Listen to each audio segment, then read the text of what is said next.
I'll shout if I need you, don't go very far away. It's 1966. Oh, I'm saying 66, come back, Poppy. That's alright, just start again. It's 1976, one of the hottest summers for many years.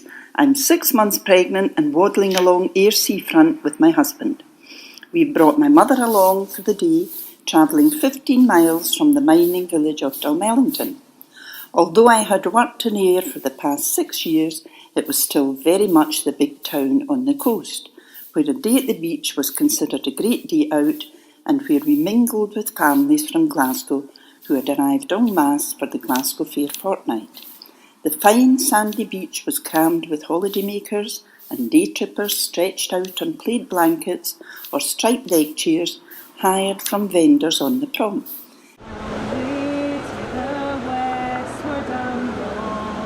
I think that there's something about seaside towns that everything revolves around the beach. I know that Ayr, a lot of the culture, or at least, in the past anyway, people would always come here because of the beach. People want to spend time here. If you want to come to the beach, you want to be by the water. Last summer, I remember watching hordes of people in Wellington Square on their phones. I had no idea what they were doing, all standing completely still in random positions around the square.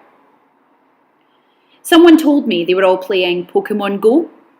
Apparently, the statue in the middle of the square was a Pokestop where you could pick up characters for the game.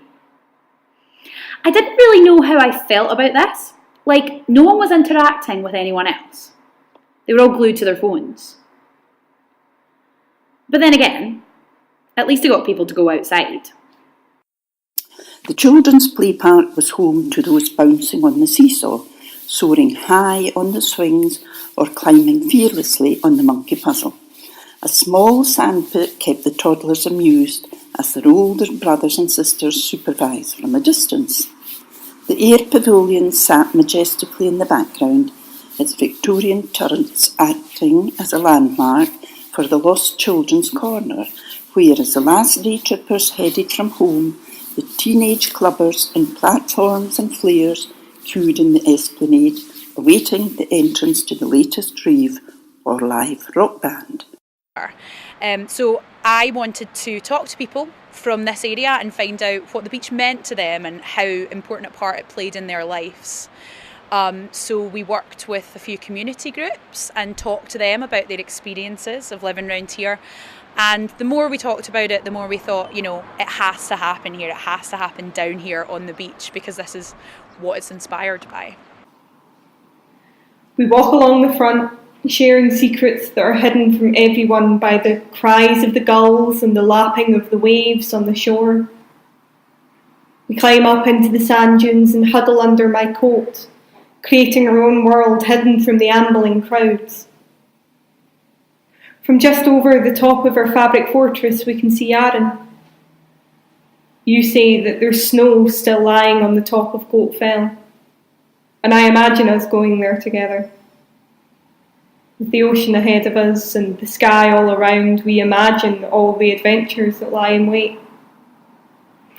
The horizon is ours, and the world is filled with possibility and hope. We're on the edge of everything, swimming in promises of what is yet to come, and wrapped up in the never-ending sky. An early evening approached the sunburned, and tired hosts made their way past the county buildings, rounding off the day with a fish supper from the Wellington Cafe. The trains and buses eventually transport the day trippers home, and I make my way by red double-decker bus back to the Doon Valley, leaving behind a deserted beach, with the North Harlan Hills, known as the Sleeping Warrior, as a backdrop. Ayr seafront in its vibrant heyday, an experience not to be missed, and one that has sadly disappeared into the mists of time.